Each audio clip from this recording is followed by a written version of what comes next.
É tua primeira viagem internacional e você não fala inglês? Vamos ver para onde você pode ir? Desafio aceito, hein? Vamos lá.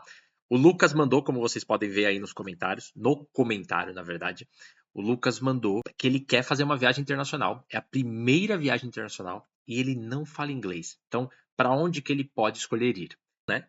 Nós não temos nenhum limite de valor. Lógico que eu não vou também fazer um valor absurdo, então a gente vai fazer um valor aí legal, que fique, né, fácil para o Lucas poder pagar. Então vamos entender aqui, primeiramente, lógico, estou pesquisando aqui já, os lugares que a gente pode fazer. Então vamos pensar uma coisa. Se ele não fala inglês, o ideal seria ele fazer uma viagem que não precise usar essa língua. Então a gente pode fazer aí português ou espanhol, que é algo muito próximo para ele poder conversar, que ele vai conseguir aí se virar, talvez colocar um guia numa viagem X, numa viagem Y, em algum passeio. Então, para não ficar tão caro, a gente poderia fazer uma viagem aqui próximo do Brasil, na América do Sul. Seria uma viagem legal de primeira internacional, mas temos um porém aí muito importante. É a primeira viagem dele. Ou seja, é interessante ele estar num lugar que seja mais desenvolvido, tá? Que seja com uma segurança melhor, com uma qualidade melhor, com uma estrutura melhor, para que ele possa viajar melhor, tá? Então, eu particularmente acharia muito mais interessante se ele fizesse uma viagem talvez para a Europa, tá? Pela qualidade, ou, e a gente vai avaliar isso no final no nosso índice de sempre, ou fazer uma viagem na América do Sul. Claro que a infraestrutura vai ser menor, a questão de segurança é um pouco menor também, a gente tem que ser sincero, mas ele está mais perto. Então é uma viagem mais rápida, menos cansativa de avião. Então aqui nós temos dois extremos. Então vamos avaliar isso, o índice, e fazer essa comparação no final, beleza? Então vamos ajudar aqui o Lucas, que a gente vai conseguir achar alguma coisa boa para ele, beleza? Primeiramente de tudo, vamos fazer primeiro da América do Sul, tá? Então, qual lugar na América do Sul? Primeiro, gente, claro, ele quer fazer uma viagem internacional. Eu acredito que uma viagem internacional pela primeira vez tem que ser marcante. Então ele precisa ficar pelo menos uns 10 dias aí na viagem para que ele possa de fato aproveitar a viagem. Senão vai ser uma viagem muito rápida, tá? Claro que envolve financeiro, mas aí ele pode diminuir isso pela metade. Você que está me assistindo também pode diminuir isso pela metade, tá?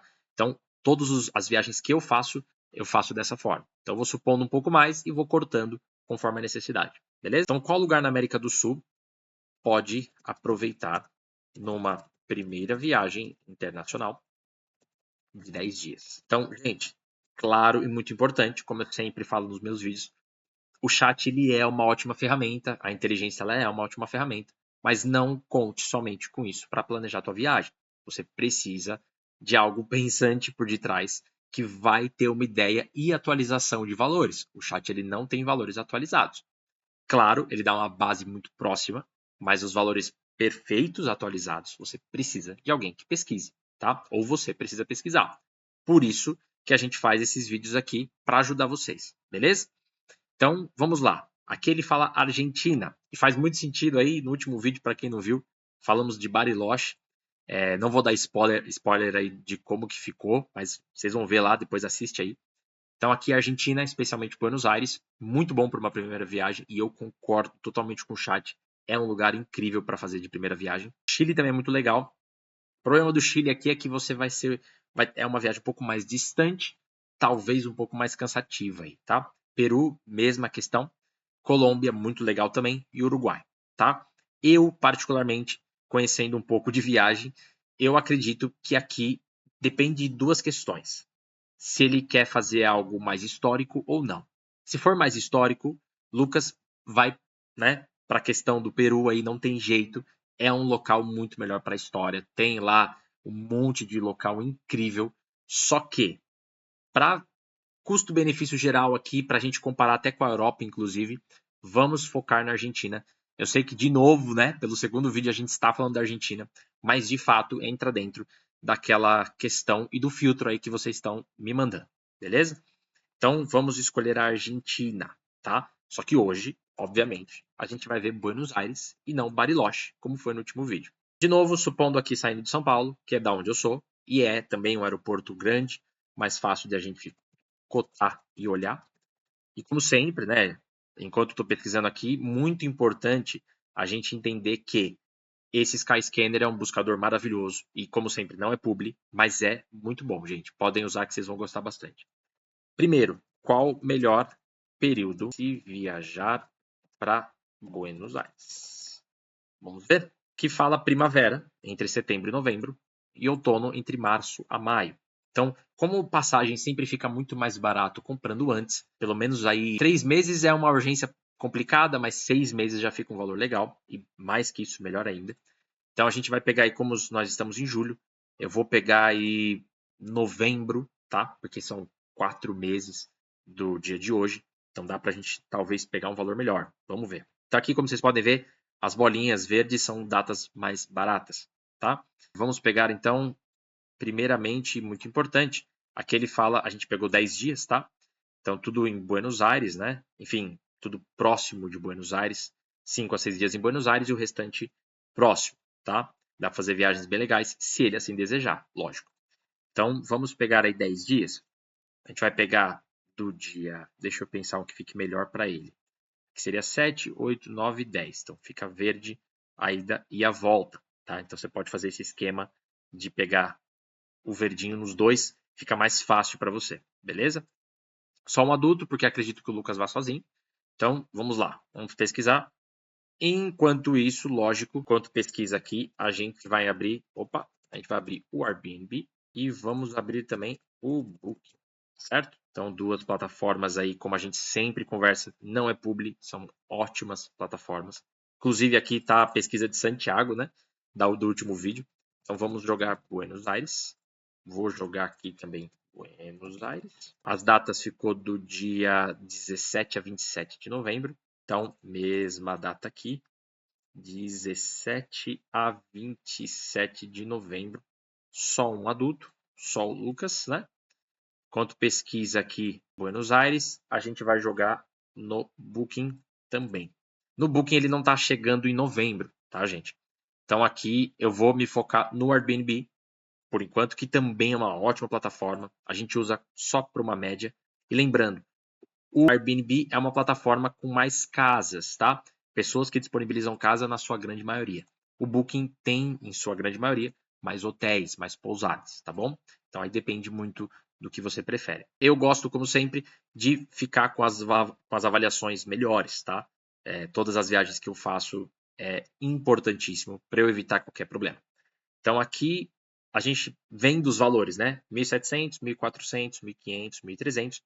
Então a gente pode supor uma média de 1.500 para o Lucas passar aí os 10 dias em Buenos Aires. Claro, não tem como eu entrar em cada hotel, ver cada hotel. Isso é uma coisa mais particular, né? Que a gente faz, lógico, isso aqui. Só que nos vídeos a gente pula direto para a parte importante. Então, Buenos Aires, estamos cotando um valor de R$ 1.500 para 10 dias de hospedagem. Um ótimo valor, tá? No Airbnb, lógico, né? Então, provavelmente não tem café da manhã, não tem nada dessas questões que são muito importantes, tá? Passagem aérea, então tá dando aí o mais barato, lógico, com uma viagem bem mais longa, então uma viagem aí de 10 horas em média, tá? Seria essa segunda, tá, gente, da Sky. A da Latam ela é um pouquinho mais cara, só que a diferença é muito pequena. Então, eu particularmente, por causa de R$ 200, e você ganhar 8 horas de viagem, é muita coisa. Vale a pena, vai por mim, porque eu já fiquei 8 horas, cansa pra caramba essa espera. Vamos cotar aí, então, 2.000. Vamos arredondar, porque tem os custos de taxa, tá? 2.000 com passagem e de volta, tá? Acho que é ida e volta, né? Isso exatamente, ida e volta. Pela Latam, então, assim, uma passagem maravilhosa, tá bom? Ótima empresa também. Nada é publi aqui, gente. Eu recomendo realmente o que eu uso e que é bom para mim, tá bom? Então, hospedagem feito, passagem feita. Quanto uma pessoa gastaria, tanto econômico, intermediário e luxo, com alimentação, pontos turísticos, transporte e afins para esses 10 dias. Em reais, tá? Então aqui já convertido, como sempre a gente faz. E aí depois disso a gente já parte para um destino europeu, que para mim a melhor opção seria Portugal, pelo valor e pela língua. Então a gente vai fazer essa questão, essa comparação e entender o que é melhor para o Lucas, beleza? Então, se a hospedagem for dividida entre duas pessoas, cai, mas como vai ser sozinho, né? Então a gente tem que considerar aí que, deixa eu até ver se ele está fazendo a hospedagem certinho. Tá, certinho. Então o total, com compra, passeio, transporte, alimentação, vou supor o intermediário, nem o econômico, nem o luxo, porque ele não me passou um valor. Então a gente está falando aí de 3.750. Claro, e é o que eu sempre digo, o ideal é você pesquisar isso mais a fundo para entender se os valores estão atualizados, beleza? É que no vídeo fica muito longo para a gente fazer. Então, vamos pensar assim. Então, passagem deu 2.000, o Airbnb deu 1.500 e deu 3.800, vamos arredondar esses R$50, para Buenos Aires por 10 dias. Quanto deu, né? Só para a gente ser mais rápido aqui no vídeo. E aí, enquanto isso, enquanto ele sai o valor aí, vamos pensar em Portugal, certo? Portugal, vamos fazer aí a melhor época. Eu sei que em Portugal o verão é muito conhecido e muito forte, mas também o valor fica muito caro. Então vamos pegar aí um período próximo ao que a gente está pensando de novembro, porque o verão deles é entre julho, tá? Entre julho e agosto, então vai ficar mais caro. Então vamos por aí outubro, novembro, que é um período legal. Começa a ficar um pouco mais frio, mas também não está tão frio, né? Que é o inverno deles da Europa. E o valor fica um pouco mais tranquilo. Então eu vou pegar próximo, até para a gente dar essa intermediária de valor. Então vamos pensar Portugal. Deixa eu fazer de uma forma aqui que apareça aqueles valorzinhos, como a gente viu para Argentina, fica mais fácil, né? Vamos ver se aqui ele aparece. Então, ó, novembro ele fala, até muito legal isso, gente, quando é data flexível, ele mostra que em novembro é o mês mais barato, tá? Então, vamos pegar novembro, tá? O valor é uma diferença muito pequena aqui de outubro para novembro, mas vamos pegar novembro, beleza? Uma viagem curta, é rápido, dá tempo dele viajar. Então, aqui eu vou colocar novembro, vou colocar aí do dia 2 ao dia 12, né? São 10 dias, a gente vê se o valor fica muito distante para poder ficar mais próximo do que ele precisa. Mesma coisa aqui, vamos colocar Portugal. Gente, aqui eu vou colocar Lisboa, tá?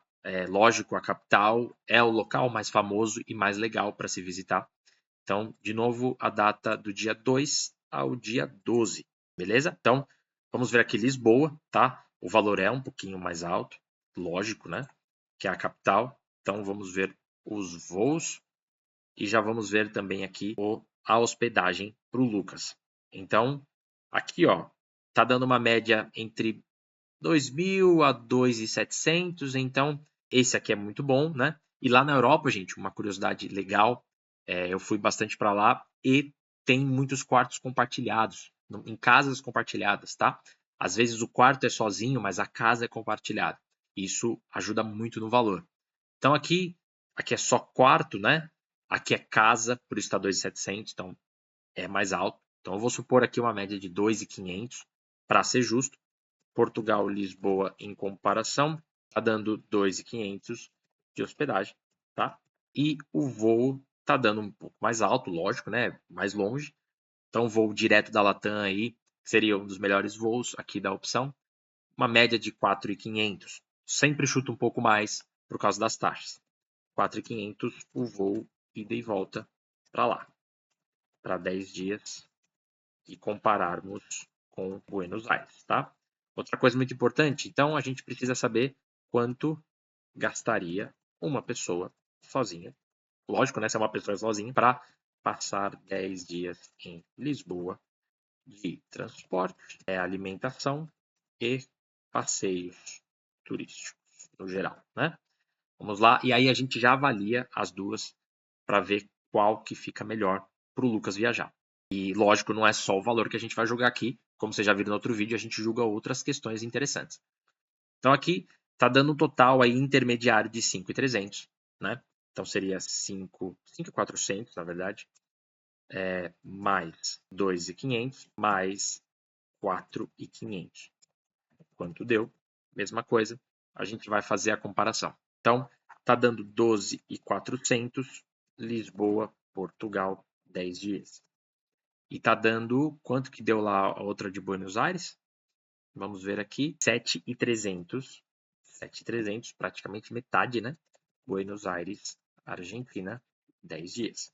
Então, vamos agora avaliar, e eu estou fazendo pelo chat, gente, para ser mais rápido as contas, tá? Vamos agora avaliar, então, os índices da empresa Sorte, que é a nossa empresa aqui, tá? Que faz esse índice, vai avaliando do canal que a gente faz, da empresa Sorte, julgando os seguintes itens. Então vamos lá. O que a gente vai fazer? Custo-benefício, importante. Alimentação, que é a qualidade, né, do que vai comer. Estrutura da viagem. Nesse caso, muito importante, a segurança, tá?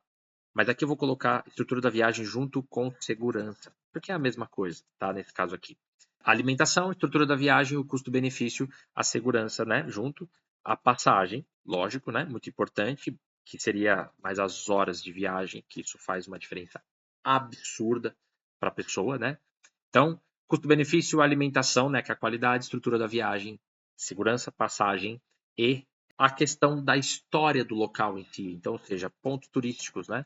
Paisagem, né? Então, vamos lá. Nós que vamos dar as notas, beleza? E aí, se vocês discordarem de algumas notas, por favor, falem aí. A gente vai dar uma média aí do que precisar, beleza? Então, custo-benefício. Vamos começar por isso. Eu vou fazer aqui Portugal, tá? Para a gente fazer mais fácil. Então, Portugal e Argentina, beleza? Mas estou falando das cidades que a gente está conversando. Então, custo-benefício de Portugal, ele tá, lógico, um valor quase o dobro, mas a gente está falando de uma viagem para a Europa com uma estrutura que a gente vai julgar isso mais para frente muito maior. Mas, se a gente for pensar, claro, que Buenos Aires também é uma viagem internacional e também vai ter contato com uma cultura diferente, é sensacional, né? Se a gente for colocar aqui, eu falaria que Portugal tem uma nota 7 nessa comparação, lógico, e a Argentina uma nota 8,5, tá? Porque é melhor no custo-benefício, porque é metade do valor, né, gente? Faz uma diferença absurda. Alimentação, Portugal, eu falaria que é maravilhoso. Você vai comer tão bem quanto a Argentina. Então, para mim, aqui não tem jeito. A gente precisa empatar os dois. Na Argentina, você vai comer muito bem o churrasco, né? E outras comidas. Em Portugal também, comidas maravilhosas. Então, aqui, vamos dar 9 para Portugal e 9 para a Argentina. Beleza? Estrutura da viagem. Então, estrutura da viagem. Então, transporte, organização, facilidade, né? Tudo isso. Aqui ele separou com a segurança, então vamos fazer separadinho que vai ficar melhor. Estrutura da viagem para Portugal. Então, juntando transporte, organização. Eu também diria que é empatado, porque a Argentina é tranquilo de se localizar. Portugal também é muito fácil e muito parecido, inclusive, com o Brasil. Então, eu falaria aí que é uma nota 8, porque não, vamos fazer diferente. Me veio aqui uma ideia diferente, porque Portugal, o pessoal fala português, óbvio, né? Então, eu daria uma nota 9, porque vai ser mais fácil a comunicação. E a Argentina, uma nota 8, porque vai falar espanhol, né? Então, isso vai dificultar um pouquinho. Por mais que seja parecido, sempre é uma dificuldade. Segurança. A Argentina, eu daria uma nota 6. Existe muitos problemas de segurança lá. E uma nota 8 para Portugal. Não é um local tão assim seguro. Na Europa tem lugares muito mais seguros, mas funciona show de bola também. Passagem. Então, a passagem aqui, ambas são boas passagens, com boas companhias. Então eu daria aí uma nota 9 para ambas, tá? Pontos turísticos e paisagens. Aqui é muito particular, óbvio, mas Portugal guarda uma história muito grande, principalmente para nós brasileiros, óbvio, né? Então, o Lucas, ele com certeza vai conhecer lugares maravilhosos, vai falar sobre as navegações, sobre um monte de coisa. Então, eu falaria aí que Portugal tem uma nota 9, tá? É muito bom. E a Argentina, né? Tem coisa boa para ver, tem muito lugar legal para ver, mas de ponto turístico não tem como comparar com Portugal, até mesmo, né, pela idade do local, né? Portugal é muito mais antigo, então é muito melhor. Para quem gosta, lógico, tá? Então a Argentina daria uma nota 7 para essa questão, beleza? Então vamos ver aí o cálculo final para a gente descobrir para onde que o Lucas pode ir melhor. Show? Nunca é só o preço da viagem, gente. Tem muita coisa a cotar, a cogitar e a pensar, tá bom? Então aqui, nota final de Lisboa ficou em 8,45. Nota final de Buenos Aires, 7,95. Então, dessa vez, no meu índice, na minha opinião, infelizmente, Buenos Aires perdeu, né? A Argentina na última ganhou aqui. Então, para mim, é uma diferença muito pequena. É 0,5 aí de diferença pelo que eu tô vendo. Então tem que considerar o custo, o valor que o Lucas pode investir, tudo que ele pode investir. E claro, o objetivo da viagem, por isso que a gente compara sempre dois locais para ter duas recomendações diferentes. Então eu falaria aqui que está muito próximo, mas Lisboa ganhou. Então, Lucas, espero que você faça uma ótima viagem aí para Lisboa ou para Buenos Aires, o que você preferir. E, gente, se tiverem alguma dúvida, quiserem contar algum caso para eu fazer aqui um desafio, alguma pesquisa para a gente entender se dá para encaixar uma viagem dentro de algum caso específico, mandem nos comentários, curtem o vídeo e mandem para aquela pessoa que vai fazer a primeira viagem e que não fala inglês. Então manda para ela aí e vamos aí ver os próximos vídeos o que acontece. Se não assistiu o último vídeo, corre lá. Então, vejo vocês no próximo. Ótima viagem para você, Lucas. Até o próximo vídeo.